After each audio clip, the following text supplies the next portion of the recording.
You must know Gatsby. Vive le cinéma français. Pensez pas que vous avez fait assez de mal comme ça autour de vous. Tu as une tête de déterré, Robert. Why so serious? Vous avez vu une vraie licorne vivante? Pourquoi tu pleures? Maybe I'm not good enough. I'm Captain Jack Sparrow.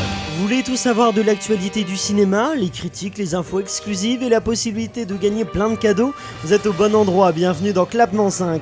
Je m'appelle Aurélien Rapatel et je suis ravi de vous retrouver tous les lundis, mercredis et vendredis pour un nouvel épisode de votre podcast cinéma.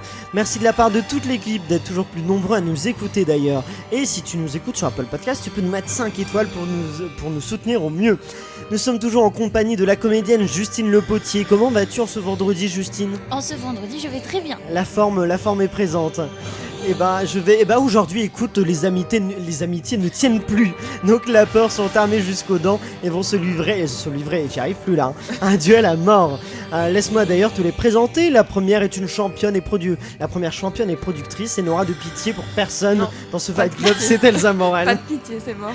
La seconde championne est journaliste et elle ne reculera devant rien pour vaincre, Sophie Gauthier. J'ai déjà les gants qui sont sortis.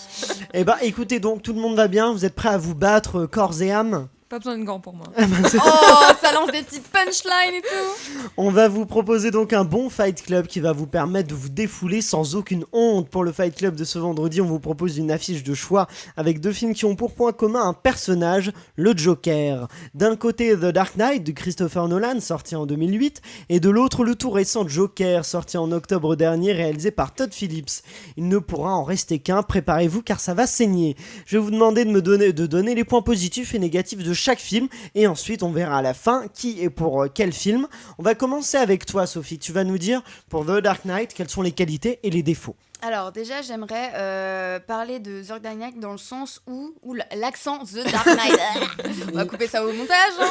Donc The Dark Knight pour moi c'est le film qui met en scène l'un des meilleurs Jokers de tous les temps, donc joué par Heath Ledger. Heath Ledger.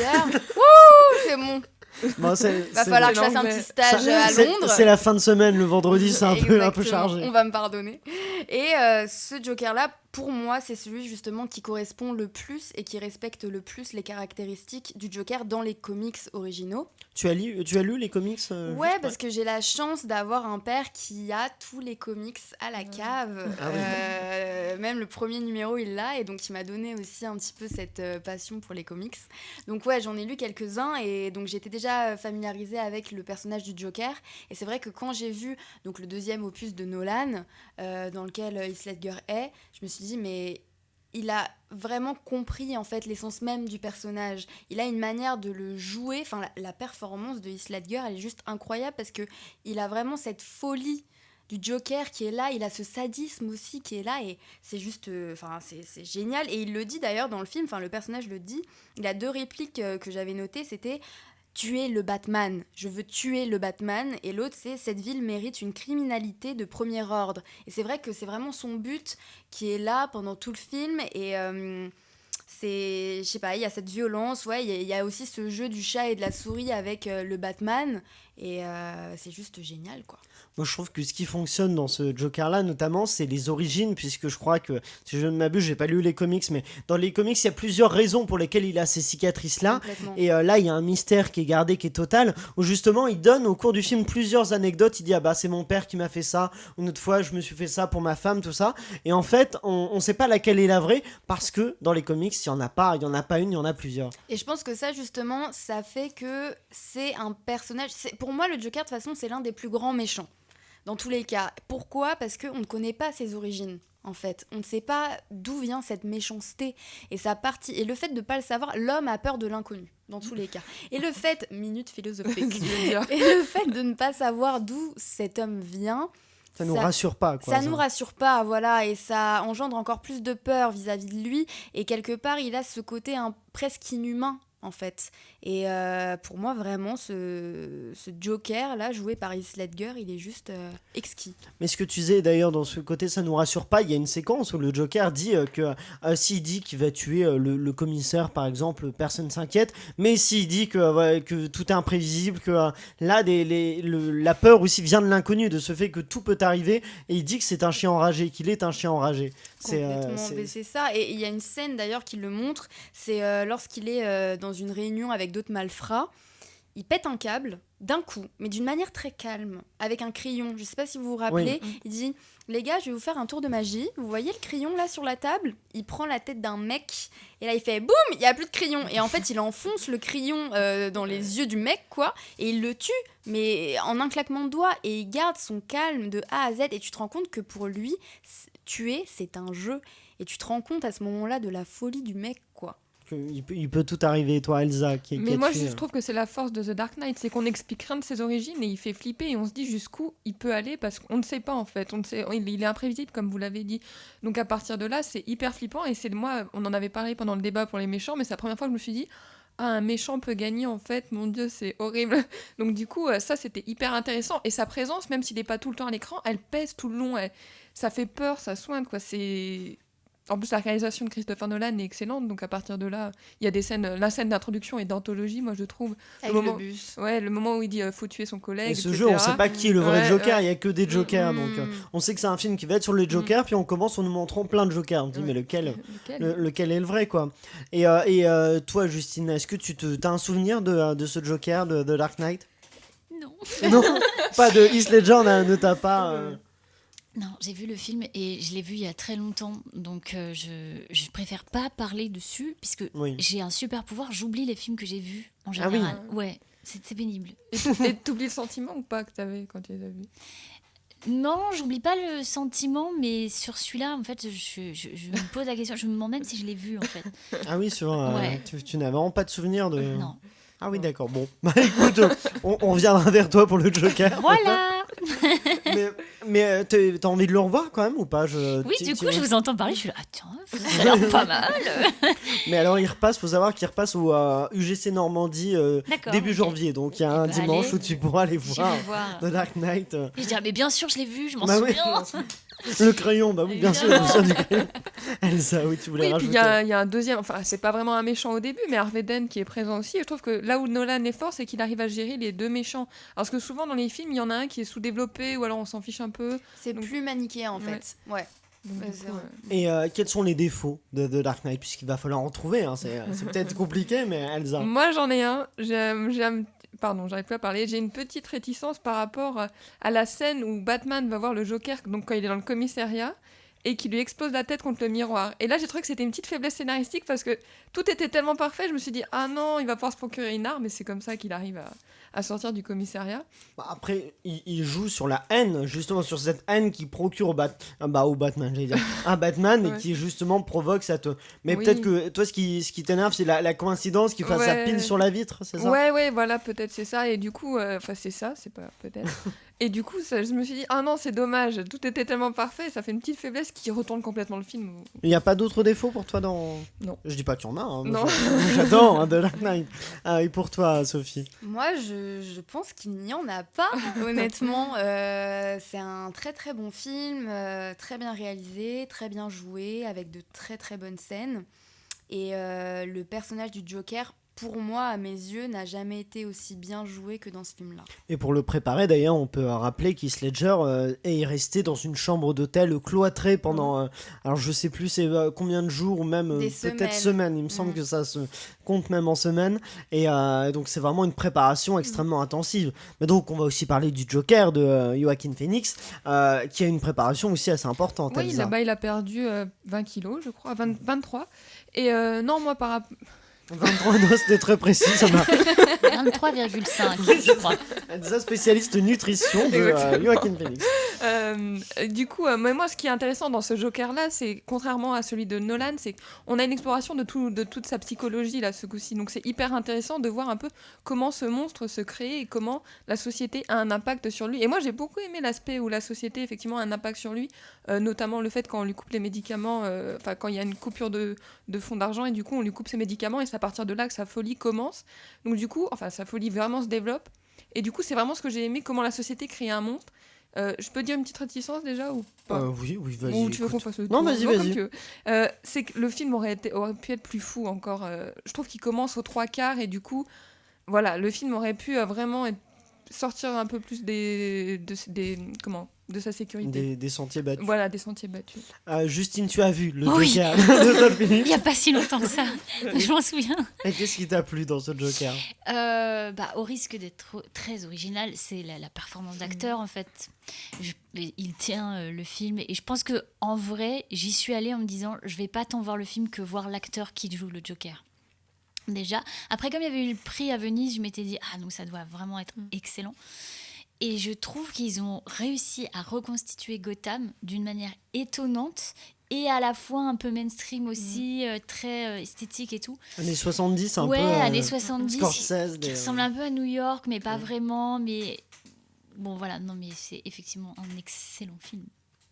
Et il y a des défauts à ce film-là pour toi? Oui, en fait, je rejoins ce que tu disais un peu. C'est un film qui parle de la folie, mais qui reste très mainstream dans la forme. Donc je trouve qu'il y a un... comment dire, c'est très agréable, je sais pas si c'est le mot, mais c'est très agréable à regarder, c'est très bien fait. Mais je pense que c'est pas non plus surprenant. C'est pas d'une originalité folle dans l'histoire. Enfin, je sais pas, il y a un truc, ça manque effectivement de... On n'est pas... Enfin, j'étais pas plus perturbée que ça en sortant. En fait, j'ai eu l'impression d'avoir vu un excellent divertissement sur la folie. C'est vrai qu'on nous l'a vendu un peu en disant que ça rendait fou quasiment. Peut-être pas tant que ça. C'est ce Après, que tu dis. moi j'avais été, vous voyez, à la sortie du cinéma, les gens étaient pas bien quand même. Donc je sais pas. Oui, parce qu'il y avait quand même un espèce de ça fait beaucoup écho à ce qui se passait avec les gilets jaunes et tout, donc je trouvais que je comprenais le problème de la cohésion sociale et du malaise qu'il y a en ce moment, que ça peut faire écho à des gens. Mais encore, pour moi, le défaut du film, c'est ça, c'est que c'est très mainstream, alors qu'on s'attend à presque quelque chose qui va révolutionner la mise en scène. Et clairement, non. On parle d'un second Joker qui n'est pas encore signé, mais oui, toi, ça te donne envie de voir la suite, une suite. Alors, je suis dure là quand je dis que le film est finalement mainstream et tout. J'ai adoré ce film. Je trouve que il est incroyablement beau. Esthétiquement, c'est parfait à regarder, que ce soit les décors, les costumes, la lumière, c'est vraiment exceptionnel, quoi. Donc oui, bien sûr, j'irai le voir. Après, tu peux être contre une suite parce que tu voudrais que le film reste simplement ce premier film. Non, parce que justement, je trouve que comme c'est assez divertissant, qu'il y ait une suite, ça me paraît pas improbable. Ouais. Quoi. Ce que je disais tout à l'heure, je vois pas Gaspard Noé faire des suites, par exemple, de ses films. Là, c'est complètement un film qui pourrait avoir un 2, un 3, sans problème, comme dans la lignée des films de Nolan sur Batman. Moi, je rejoindrais effectivement ce que disait Elsa, parce que moi, j'ai beaucoup aimé aussi esthétiquement cette mise en scène, ce que tu disais, Justine, c'est extrêmement travaillé, le jeu de Joaquin Phoenix, c'est assez incroyable. Après, moi, ma réticence, c'est ça, c'est que je trouve que ça démarre un peu aux 3/4, effectivement. Donc, je me dis qu'une suite, le film a déjà démarré dans le 1, donc c'est bon, peut-être que la suite sera directement un peu plus impressionnante et un peu moins... Et puis bon, il y a aussi, on avait fait la critique du Joker, donc cette réticence aussi liée au fait que moi j'ai trouvé que c'était une lourdeur de nous remontrer le flashback où en fait la copine du Joker n'était pas sa copine, il ne la connaissait pas, il s'est inventé ça, et nous du coup pour insister sur le fait qu'elle ne le connaît pas, il nous montre le flashback avec les situations qu'il a vécues avec elle, mais où elle n'est pas là, et bon j'ai trouvé que c'était dispensable. Sophie. Mais justement ça en fait j'ai trouvé que ça a été complètement piqué au 6e sens. Bon, après, il n'y a pas que le 6e sens pour faire ça. Non, mais ça a été un peu le film pionnier de cet effet-là, tu vois. Et quand je suis sortie du film et que les gens disaient « Ouais, t'as vu l'effet avec la nana, en fait, c'était pas sa copine, nanani, nanana. » Ils étaient surpris de ça? Mais oui. Et je me suis dit « Mais les gars, vous avez pas vu 6e bien sens ?» naïf, quand même. On l'avait senti venir un peu quand même. Bah, c'est ça. Et ouais, j'ai été... Moi, personnellement, j'ai été très déçue par le Joker.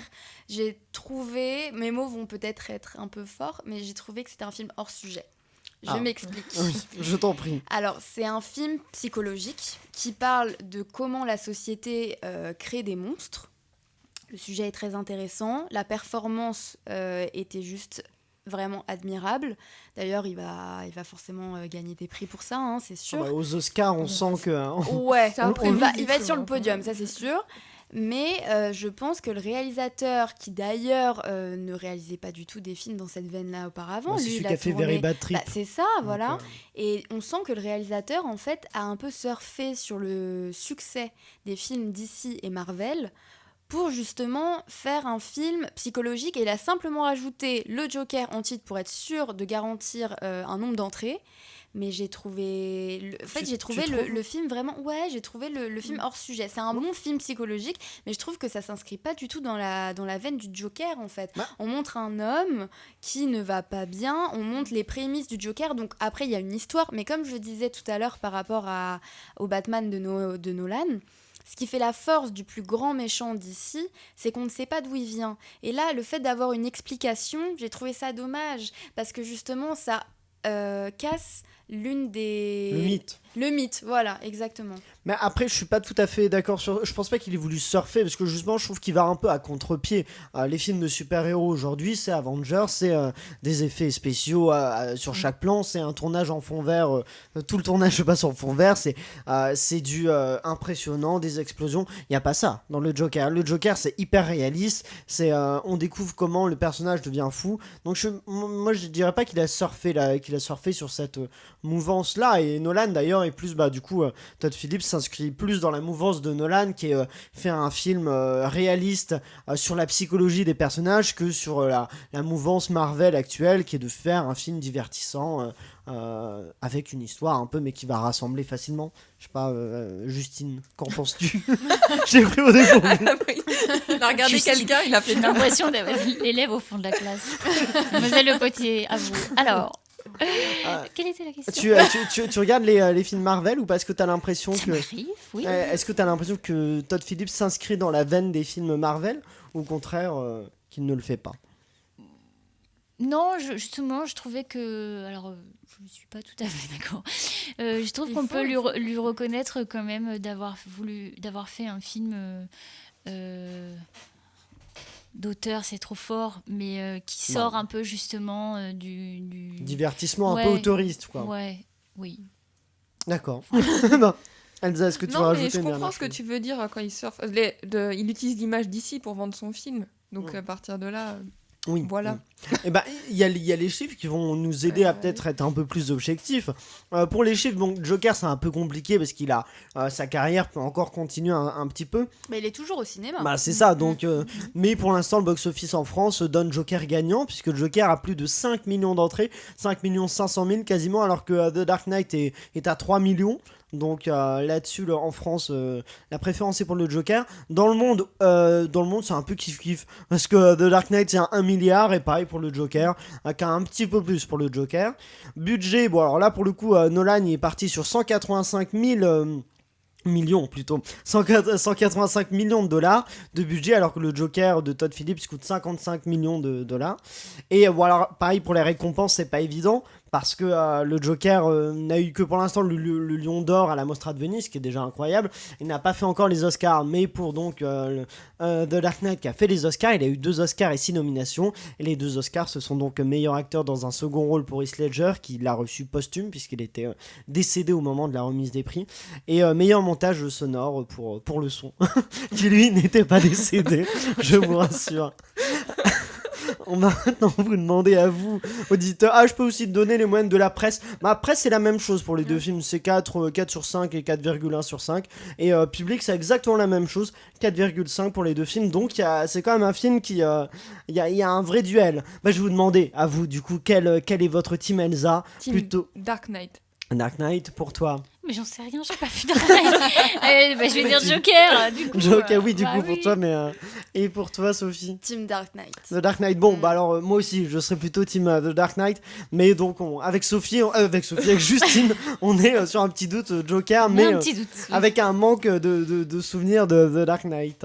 Et vous, auditeurs, n'hésitez pas à nous dire sur Facebook, Instagram ou Twitter avec le @clap5 si vous êtes plutôt team The Dark Knight ou plutôt team le Joker. C'est la fin de cet épisode, merci à vous tous de l'avoir suivi. Merci à toi Justine d'avoir été Merci avec à nous. toi. Merci à tous nos clappeurs, merci à Ciné7, à nos partenaires OCD Univers Ciné. N'oubliez pas de liker le podcast et de le partager au maximum. Et si vous nous écoutez sur Apple Podcast, vous pouvez toujours nous mettre 5 étoiles pour nous aider au mieux.